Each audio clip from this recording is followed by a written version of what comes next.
रूस यूक्रेन युद्ध की गति में नाटकीय रूप से बदलाव आया है।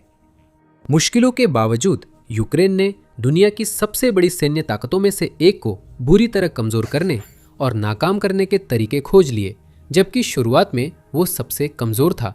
अब कई प्रमुख सैन्य विश्लेषक तर्क देते हैं कि यूक्रेन के पास रूसी जीत को रोकने का एक वास्तविक रास्ता है, भले ही युद्ध जारी है और मॉस्को अपनी क्षयकारी रणनीति के साथ आगे बढ़ रहा है। बेन हॉजेस एक सैन्य विशेषज्ञ और सेवानिवृत्त अमेरिकी सेना अधिकारी हैं। वे यूनाइटेड स्टेट्स आर्मी, यूरोप के कमांडिंग जनरल और नाटो के लॉजिस्टिक्स संबंधी वरिष्ठ सलाहकार भी रहे। हॉजेस के पास दशकों का सैन्य अनुभव है और वे आधुनिक संघर्षों, रणनीतियों व युद्ध कौशल की गहरी समझ रखते हैं। जब वे बोलते हैं, लोग ध्यान से सुनते हैं और उन्होंने यूक्रेन युद्ध पर काफी कहा है। असल में युद्ध के शुरुआती चरणों से ही वे यूक्रेनी जीत की संभावना के सबसे मुखर समर्थकों में से एक रहे हैं। उदाहरण के लिए सितंबर 2022 में जब दुनिया के अधिकांश मीडिया को यकीन था कि रूस के पास इतना ज्यादा पैसा, ताकत और जनशक्ति होगी कि यूक्रेन उसका मुकाबला नहीं कर सकेगा, हॉजेस ने टेलीग्राफ में रूस के खुद बिखरने के लिए तैयार हो जाइए शीर्षक से ओप एड लिखा। उन्होंने तर्क दिया कि रूस न केवल युद्ध हारेगा, बल्कि रूसी संघ इस युद्ध के परिणाम स्वरूप पूरी तरह बिखर जाएगा। उन्होंने बार बार रूसी सरकार की जिन बातों को वे विफलता मानते हैं, उन्हें उजागर किया है और खास तौर पर पुतिन को तीखी आलोचना का निशाना बनाया है। युद्ध की दिशा कई बार बदलती रही है, जैसे मशीनीकृत आक्रमणों से ड्रोन युद्ध तक। परिस्थितियां पूरी तरह बदल गई है। हॉजेस ने अपने इस नजरिए को काफी हद तक बनाए रखा है कि रूस जीत नहीं सकता और ना ही जीत पाएगा। समय के साथ युद्ध पर हॉजेस के आकलन और अधिक विश्लेषकों को सही लगने लगे हैं। 2026 में भी वो अपने नजरिए पर कायम है और मई की शुरुआत में डिकोडिंग जियोपॉलिटिक्स पॉडकास्ट पर डोमिनिक प्रेसल के साथ साक्षात्कार में उन्होंने इस संघर्ष पर अपने हालिया विचार साझा किए। उस साक्षात्कार की शुरुआती टिप्पणी के दौरान हॉजेस ने कहा, यह स्पष्ट है कि अब बढ़त यूक्रेन के पक्ष में आ गई है। इसका मतलब ये नहीं है कि यूक्रेन अभी जीतने वाला है या कुछ ऐसा, लेकिन मुझे लगता है कि ये और भी स्पष्ट होता जा रहा है कि रूस के लिए वास्तव में यूक्रेन को हराना संभव नहीं है। जब विस्तार से बताने के लिए कहा गया तो हॉजेस ने 5 मुख्य कारणों का उल्लेख किया कि ऐसा क्यों हुआ है और हम उनमें से प्रत्येक को विस्तार से देखेंगे। पहला कारण हताहतों की संख्या है, जिसमें हॉजेस ने कहा कि यूक्रेन ने रूस को भारी हताहत पहुंचाए, जिससे मोमेंटम बदला। अब पहली बार हताहतों की संख्या रूस की सेना में लाए जाने वाले सैनिकों से ज्यादा हो गई है। आंकड़े भी इसे साबित करते हैं और आधिकारिक आंकड़े क्रेमलिन के नजरिए से काफी गंभीर स्थिति दिखाते हैं, जिसमें बताया गया है कि यूक्रेन के साथ युद्ध शुरू होने के दिन से लेकर 2025 के अंत तक 3,52,000 रूसी सैनिक मारे गए हैं। ये आंकड़ा निर्वासित रूसी मीडिया मेदुजा और मीडिया जोना ने 9 मई 2026 को घोषित किया, जो रूस की वार्षिक सैन्य परेड और द्वितीय विश्व युद्ध में नाजी जर्मनी पर विजय का दिन है। क्षति की गणना के लिए मीडिया जोना और बीबीसी रूसी सेवा ने सैनिकों की पुष्टि की मौतों का डेटाबेस तैयार किया, जिसमें सोशल मीडिया पोस्ट व आधिकारिक उत्तराधिकार अभिलेख जैसे स्रोतों का उपयोग किया।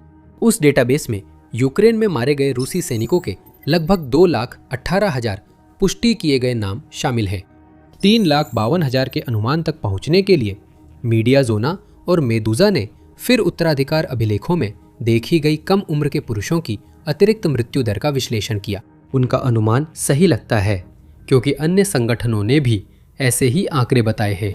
उदाहरण के लिए centre for strategic and international studies CSIS, जो वॉशिंगटन स्थित एक थिंक टैंक है, ने जनवरी में कहा था कि 2025 के अंत तक युद्ध में लगभग 3,25,000 रूसी सैनिक और 1,40,000 यूक्रेनी मारे जा चुके होंगे। इन आंकड़ों में 2026 में दर्ज हुए हताहतों को शामिल नहीं किया गया है, जिनमें बताया गया है कि फ्रंट लाइन पर और भी दसियों हजार रूसी मारे गए हैं और अनगिनत अन्य घायल हुए हैं। इन अनुमानों में रूस के लिए लड़ रहे विदेशी सैनिकों और यूक्रेन के कब्जे वाले इलाकों की मिलिशियाओं के मारे गए शामिल नहीं हैं। इसलिए क्रेमलिन का नुकसान संभवतः कहीं अधिक है। ये शायद समझाता है कि रूस अपने हताहतों की संख्या की जानकारी छुपाने के लिए इतनी कोशिशें क्यों करता है। कभी कभी सार्वजनिक रिकॉर्ड से डेटा हटा देता है या सैन्य कब्रिस्तानों की सैटेलाइट तस्वीरों को धुंधला कर देता है, ताकि रूसी शोध समूह और आम जनता देश के नुकसान की हकीकत न जान सके। लेकिन क्रेमलिन हमेशा के लिए सच नहीं छुपा सकता। हालांकि वो ऐप्स ब्लॉक और VPN बैन कर जनता को बाहरी दुनिया से अलग थलग करना चाहता है, फिर भी कई मीडिया रिपोर्टें सच उजागर करती है। रूस को यूक्रेन से कहीं ज्यादा नुकसान हुआ है और वह लगातार अपनी सेना को मोर्चे की आग में झोंकता जा रहा है, यह सोचकर कि उसकी बल प्रयोग की रणनीति आखिरकार जीत का रास्ता बना देगी। सालों तक वह इसी तरह बचता रहा। अब जैसा हॉजेस ने कहा, रूस के जनशक्ति भंडार खत्म हो रहे हैं। मई 2026 में आंकड़ों के अनुसार क्रेमलिन की सेनाओं ने लगातार 5 महीनों में भर्ती से अधिक सैनिक खो दिए। और अधिक सटीक रूप से कहे तो यूक्रेन की मानव रहित प्रणाली बलों ने अनुमान लगाया कि रूस ने दिसंबर 2025 से अप्रैल 2026 के बीच लगभग 1,48,400 लोगों की भर्ती की। उसी अवधि में रूस को 1,56,735 पुष्ट हताहतों का सामना करना पड़ा, जिसमें मार्च और अप्रैल दोनों में लगभग 34,000 हताहत हुए।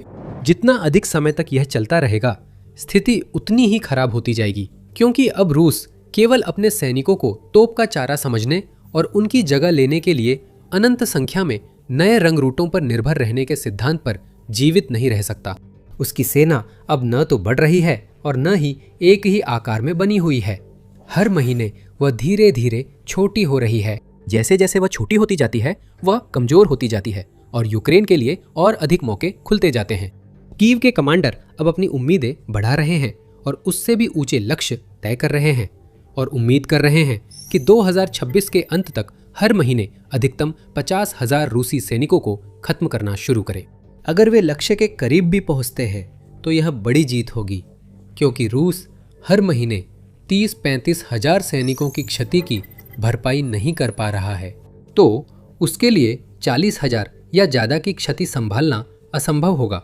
ऐसा लग रहा है कि देश ने भर्ती बढ़ाने के लिए ब्लैकमेल, प्रोपेगेंडा और भ्रामक मार्केटिंग जैसे हताश कदम उठाए हैं, जिससे छात्रों को ड्रोन ऑपरेटर बनने के लिए बहकाया जा रहा है ताकि उन्हें अग्रिम मोर्चे के मारक क्षेत्रों में भेजा जा सके। लेकिन यह सफल नहीं हो रहा है। आंकड़े उस दिशा में नहीं जा रहे जिस दिशा में क्रेमलिन चाहता है। हताहतों की संख्या बढ़ रही है जबकि भर्ती ठप पड़ी है, और इसका मतलब है कि युद्ध के मैदान पर प्रदर्शन और भी खराब हो रहा है। ये हमें हॉजेस के रूस के पतन और यूक्रेन के उभार के दूसरे कारण की ओर ले जाता है। महीनों से रूसी सेना की ओर से जमीन पर कोई ठोस प्रगति नहीं हुई है। किसी भी सैन्य अभियान की सफलता मापने के सबसे अहम मानकों में से एक, खासकर आक्रमण या किसी दूसरे देश पर कब्जा करने की कोशिश में हताहतों के साथ साथ क्षेत्र भी है। अगर कोई सेना रोज, हफ्ते, महीने में ज्यादा जमीन कब्जा करती है तो वही सफलता मानी जाती है। अगर कोई रक्षात्मक सेना अपनी स्थिति बनाए रखने और दुश्मन की बढ़त को धीमा करने या यहाँ तक कि खोई हुई जमीन को फिर से हासिल करके उसे बेअसर करने में सक्षम है, तो आमतौर पर इसका मतलब होता है कि आक्रमणकारी असफल हो रहे हैं। जैसा कि हॉजेस और प्रेसल ने इंटरव्यू में बताया, 2025 के दौरान कई इलाकों में रूसी बढ़त धीमी पड़ गई थी और 2026 की शुरुआत में तो लगभग पूरी तरह से रुक ही गई थी। वास्तव में इस साल के कई महीनों के दौरान रूस को जमीन के मामले में कुल मिलाकर नुकसान उठाना पड़ा है, क्योंकि यूक्रेन ने जितनी जमीन खोई थी उससे ज्यादा वापस हासिल कर ली। हॉजेस यूक्रेन द्वारा बड़े पैमाने पर ड्रोन विकसित करने और किसी भी खुले में फंसे रूसी सैनिक को ढूंढ निकालने की क्षमता को इसकी मुख्य वजह मानते हैं। वह बताते हैं कि यूक्रेन ने फ्रंट लाइन के साथ साथ प्रभावी रूप से किल जोन बना दिए हैं, ऐसे इलाके जहां रूसी सैनिक बिल्कुल भी घुस नहीं सकते और जहां क्रेमलिन के कमांडर अपनी जरूरत के मुताबिक बड़ी तादाद में सेना इकट्ठा नहीं कर सकते ताकि उन्हें जिस तरह की बढ़त चाहिए वह हासिल कर सके। इसके बजाय उनके छोटे हमला दस्ते बार बार पूरी तरह खत्म हो जाते हैं। खबरों के अनुसार क्रेमलिन इस समस्या से निपटने के लिए यूक्रेनी ठिकानों में और भी छोटे दस्ते घुसाने जैसी अलग अलग रणनीतियों पर विचार कर रहा है। लेकिन हॉजेस को शक है कि इससे युद्ध पर कोई बड़ा असर होगा, खासकर जब इसे उन 3 कारणों के साथ देखा जाए जो उन्होंने आज युद्ध की स्थिति के लिए बताए हैं। बाकी कारणों से पहले हम द मिलिट्री शो इसलिए बनाते हैं ताकि समझा सके कि ताकत वास्तव में कैसे काम करती है। अगर आप नए हैं तो सब्सक्राइब करें ताकि कुछ मिस ना हो। लेफ्टिनेंट जनरल हॉजेस भी यूक्रेन की रणनीतिक खुफिया जानकारी को युद्ध के बदलते रुख के पीछे एक और बड़ा कारण मानते हैं। दूसरा कारण जिसकी वजह से मोमेंटम बदला है वो ये है कि ऐसा लगता है यूक्रेन ने जीत की एक रणनीति विकसित की है जो रूस की तेल और गैस निर्यात करने की क्षमता को नष्ट करके हासिल की जाती है। अब उनके पास पर्याप्त सटीक लंबी दूरी के हथियार है जो रूस के भीतर 1000 किलोमीटर से भी अधिक दूर स्थित रिफाइनरियों पर हमला कर सकते हैं। जैसा कि हॉजेस ने समझाया, अब शायद ही कोई हफ्ता गुजरता हो जब यूक्रेनी ड्रोन और मिसाइलों द्वारा किसी रूसी तेल रिफाइनरी या अन्य ऊर्जा ढांचे को उड़ाने और उसमें आग लगाने की खबरें न आती हों।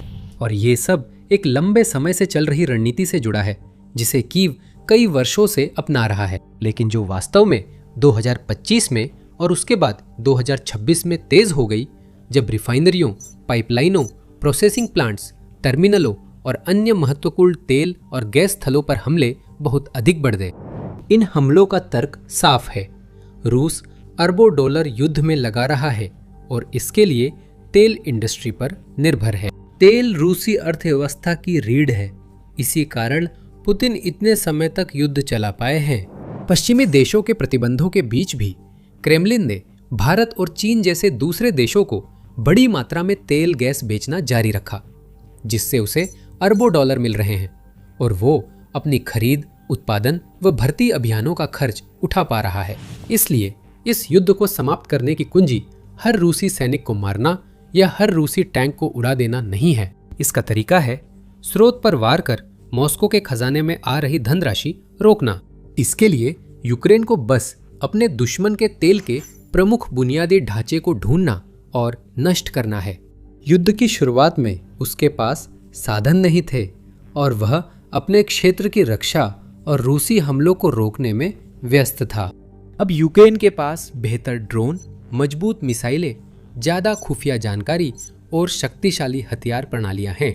ये रूसी रिफाइनरियों को सटीकता से चिन्हित कर उन पर घातक हमला कर सकता है, जिससे इन हमलों का असर बढ़ जाता है। हर ईंधन टैंक जो आग की लपटों में घिर जाता है वह कीव के लिए जीत और मॉस्को के लिए हार का प्रतीक है। हर आग, हर विस्फोट, हर बंदी इस संघर्ष की बड़ी तस्वीर में मायने रखती है, क्योंकि रूस के पास जितना कम पैसा होगा इस युद्ध को जारी रखना उतना ही मुश्किल होगा। होजेस के अनुसार अगर यूक्रेनियन ऐसा करते रहे तो रूस के लिए युद्ध का खर्च उठाना आगे मुश्किल हो जाएगा। जहां रूस गरीब हो रहा है वहीं यूक्रेन अमीर हो रहा है, जो बेन हॉजेस के बताए चौथे बिंदु कीव को पश्चिमी सहयोगियों से मिलने वाले बड़े वित्तीय समर्थन से जुड़ा है। अपना यह मत साझा करते हुए कि संयुक्त राज्य अमेरिका यूक्रेन की समस्या के समाधान का हिस्सा नहीं बनने जा रहा है, हॉजेस इस बात से संतुष्ट हैं कि यूरोप अपनी भूमिका निभा रहा है। यूरोप के बाकी देश अब यह समझने लगे हैं कि उन्हें यूक्रेन की उतनी ही बल्कि उससे भी ज्यादा जरूरत है जितनी यूक्रेन को उनकी है, और रूस को बाकी यूरोप पर हमला करने से रोकने का सबसे अच्छा तरीका यही है कि यूक्रेन की मदद की जाए ताकि वह रूस को हरा सके। वे आगे कहते हैं कि इस मामले में जर्मनी अग्रणी भूमिका निभा रहा है, लेकिन अन्य देश भी आगे आ रहे हैं और यूक्रेन की मदद के लिए अपनी पूरी क्षमता के अनुसार योगदान दे रहे हैं। हॉजेस ने हंगरी के पूर्व प्रधानमंत्री विक्टर ऑर्बन की हार का उल्लेख किया। एक ऐसा व्यक्ति जिसे लंबे समय से नेटो और यूरोपीय संघ के भीतर पुतिन के अंदरूनी व्यक्ति के रूप में देखा जाता था, जो हमेशा हस्तक्षेप करता था, बाधा डालता था और यूक्रेन की मदद के लिए यूरोपीय प्रयासों में जितना हो सके देरी करता था। उदाहरण के लिए ऑर्बन की वजह से ही यूक्रेन को 90 अरब यूरो का ऋण अंतिम रूप देने में कई महीने लग गए। अब ऑर्बन के हटने और यूरोप समर्थक प्रधानमंत्री के आने के बाद वो पैसा यूक्रेन में पहुंच रहा है, जिससे देश के रक्षा उद्योग को जरूरी बढ़ावा मिल रहा है। यूक्रेन अपनी बढ़त को और मजबूत करने, रूस की कमजोरियों का फायदा उठाने और अगले गर्मी के हमले के लिए तैयारी करने की कोशिश कर रहा है, जबकि मॉस्को भी हमले की तैयारी में है। हॉजेस का कहना है कि यूरोपीय देश ये सब दान के तौर पर नहीं कर रहे हैं, बल्कि यूरोप वासियों की भलाई और उस यूरोप के अस्तित्व के लिए कर रहे हैं जिसे हम जानते हैं। जैसा कि वे कहते हैं, आपके पास दो विकल्प है, या तो यूक्रेन हार जाए और रूसी आपके दरवाजे पर हो, या आप यूक्रेन को आर्थिक और सामग्री सहायता दे और रूसी तेल ले जाने वाले शैडो फ्लीट को रोके। यही वो चीज़ है जो यूरोप को करनी चाहिए और यह उनके अपने भले के लिए है। मुझे लगता है कि अगर ऐसा होता है तो रूस के लिए इस युद्ध को जारी रखना और भी मुश्किल हो जाएगा। अंत में यूनाइटेड स्टेट्स आर्मी यूरोप के पूर्व कमांडर यूक्रेन के रक्षा उद्योग में हुए विकास को इस पहेली का आखिरी अहम हिस्सा मानते हैं। मुझे लगता है कि यूक्रेन का रक्षा उद्योग काफी बड़ा है और अब वे जरूरत की चीजें पहले से ज्यादा खुद बना सकते हैं। वे बताते हैं कि शायद यही वजह है कि आजकल यूक्रेन के पास तोपखाने या गोला बारूद की कमी की खबरें कम सुनने को मिलती हैं, क्योंकि अब वे अपनी जरूरत की युद्ध सामग्री का बड़ा हिस्सा देश में ही बना पा रहे हैं। यूक्रेन कई नवोन्मेषी परियोजनाओं को भी सफलतापूर्वक पूरा करने में सक्षम रहा है, जैसे कि बहुत चर्चित फ्लेमिंगो और लॉन्ग नेपच्यून मिसाइलें। साथ ही दर्जनों नए घातक ड्रोन भी फ्रंट लाइन पर भेजे जा रहे हैं, जो यूक्रेन में युद्ध शुरू होने के बाद बनी सैकड़ों रक्षा कंपनियों के कारण संभव हुआ है। कोई शक नहीं, आज यूक्रेन की रक्षा उद्योग कुछ साल पहले से काफी आगे है। 2022 में सैन्य विकास और उत्पादन में यूक्रेन का नाम मुश्किल से ही नजर आता था। अब इसे प्रमुख सैन्य शक्तियों में गिना जाता है, जहां कई देश यूक्रेनी ड्रोन और रक्षा प्रणालियों के ऑर्डर देने और देश की रक्षा कंपनियों में निवेश करने के लिए कतार में हैं। यहाँ तक कि जब यूक्रेन को चुनौतियों का सामना करना पड़ा, जैसे कि जनशक्ति की कमी या अपने पश्चिमी सहयोगियों से महत्वपूर्ण वायु रक्षा प्रणालियों की सीमित आपूर्ति, तब भी यूक्रेन के रक्षा उद्योग ने खुद को उसी अनुसार ढाल लिया और उसके कमांडरों ने सबसे प्रभावी समाधान पहचाने और तैनात किए। उदाहरण के लिए, सेना अब पहले से ज्यादा ड्रोन पर निर्भर है। अब वह सबसे भीषण लड़ाई वाले इलाकों में अग्रिम मोर्चे की सुरक्षा, रूसी हमलावर टुकड़ियों को खत्म करने और हताहत कम करने के लिए मानव रहित हवाई वाहन इस्तेमाल करता है। आगे बढ़ते हुए होजेस कल्पना करते हैं कि यूक्रेन अपनी सैन्य क्षमताओं का विस्तार और नवाचार जारी रखते हुए शायद कृत्रिम बुद्धिमत्ता पर अधिक निर्भर हो सकता है। पूरे सैनिक बटालियन को ड्रोन झुंडों से सुरक्षित कर रूसी ठिकानों की ओर बढ़ाया जाए ताकि और जमीन वापस ली जा सके। यह फिलहाल सैद्धांतिक है, लेकिन रूस होजेस द्वारा बताए गए सभी बिंदुओं के वास्तविक परिणामों का सामना कर रहा है, जैसे बढ़ती हताहतें या जलती तेल अवसंरचना। इन सभी विविध लेकिन समान रूप से महत्वपूर्ण कारकों का सीधा और अनिवार्य परिणाम यह है कि रूस अपनी गति खो रहा है और यह युद्ध हार रहा है। पुतिन अब नहीं चुप सकते, क्योंकि उनके कट्टर समर्थक भी अब उनके खिलाफ हो गए हैं। जैसा कि होजेस ने बताया, आप देख रहे हैं कि अब और भी ज्यादा रूसी, चाहे वे सैन्य ब्लॉगर हों या यूट्यूब या कहीं और के लोग हों, वे खुलेआम युद्ध, पुतिन और अन्य चीजों के बारे में शिकायत कर रहे हैं। मामला सिर्फ इतना नहीं कि उनकी युद्ध मशीन किसी तरह चल रही है, भर्ती अभियान फेल हो रहे हैं और रणनीतियां अयोग्य साबित हो रही हैं, लेकिन अब पुतिन को रूसी जनता के पूरी तरह से उनके खिलाफ हो जाने की भी बहुत वास्तविक संभावना का सामना करना पड़ रहा है, क्योंकि जैसे जैसे और लोग इस युद्ध के प्रभाव को अपनी रोजमर्रा की जिंदगी में महसूस कर रहे हैं, ये उस व्यक्ति के लिए जो खुद को आधुनिक पीटर द ग्रेट मानता है, शायद सहन करना बहुत कठिन हो सकता है। ये शायद इस बात की भी वजह हो सकती है कि अपने हालिया राष्ट्र के नाम संबोधन में पुतिन ने खुले तौर पर कहा कि युद्ध आखिरकार अब खत्म होने वाला है। वह शायद सही हो, लेकिन यह वह शानदार अंत नहीं होगा जिसकी उन्होंने फरवरी 2022 में कल्पना की थी। रूसी जीत के बजाय पुतिन अब शायद समझ रहे हैं कि उनके पास अब बहुत कम विकल्प है, सिवाय सफेद झंडा लहराने और अपने सबसे खराब फैसले के नतीजों का सामना करने के। अब आप इस वीडियो में जान सकते हैं कि यूक्रेन बदलते हालात का फायदा उठाकर खोई हुई जमीन कैसे वापस ले रहा है, या फिर इस वीडियो को देखें कि कैसे कीव के रक्षक न सिर्फ मोर्चे पर बल्कि रूस के अंदर तक तबाही मचा रहे हैं और यह संदेश दे रहे हैं कि पुतिन के विशाल क्षेत्र में अब कहीं भी सुरक्षित नहीं रहेगा।